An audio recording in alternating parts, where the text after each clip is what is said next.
So we're here in the beautiful Salamanca Markets at Hobart. Look at the incredible produce behind me. I'm just so green with envy that I can't shop here every single week. The producers here take so much care of their product, and they're grown with love and care and presented in such a beautiful way that they look so appetising. I just want to talk to you about a couple of things. My favourite vegetable on the whole planet is asparagus, and I fell in love with it even more when I grew it for the first time.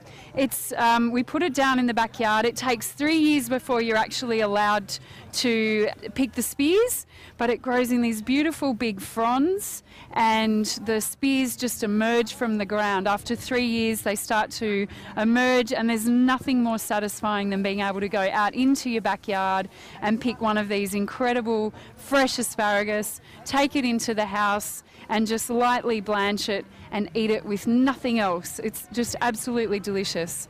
The other great way I love to eat asparagus is with a hollandaise sauce, fresh made with beautiful fresh eggs and beautiful butter, and just dip it in and a lightly steamed asparagus. It's also beautiful raw, and at this time of year I absolutely love to serve it raw in salads with a whole bunch of fresh herbs and some chicken and a light sort of Vietnamese or Thai style dressing.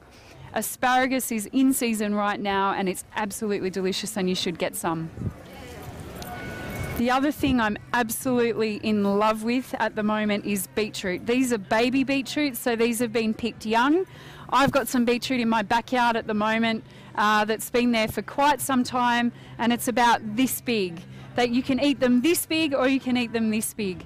The best thing to do with beetroot is to roast it, either in some foil or underneath some foil or on some rock salt. Slow roast it in the oven so that it caramelizes and you get that beautiful earthy beetroot flavour. I also love to boil it and then put it in a vinegar and sugar mixture so that you get to pickle it with some peppercorns and bay leaves as a traditional way. Or the other thing I really love to do with beetroot is grate it raw and serve it with a bit of vinacotto or balsamic vinegar and a little bit drizzle of olive oil, salt and pepper, and serve it as a salad next to a beautiful either vegetarian or meat-based dish as a side. It's absolutely delicious. Add a couple of currants or sultanas to add a little bit of extra sweetness, and you've got a really delicious appetising meal. So that's beetroot.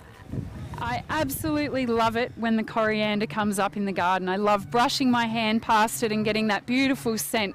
It's such an Asian flavour. I think of Asia every time I use and pick coriander. The challenge with coriander when you're growing it in your garden is that the minute that it gets hot, that the season warms up, it will go to head. It'll immediately bolt. So if you can find a slow bolt variety, if you live in a warmer climate, that will be really good for you.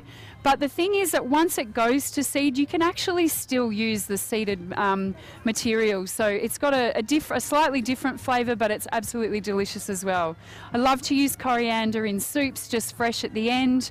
I love to put it in salads. I often use just coriander, parsley and basil at this time of year as a salad all on its own with a light dressing.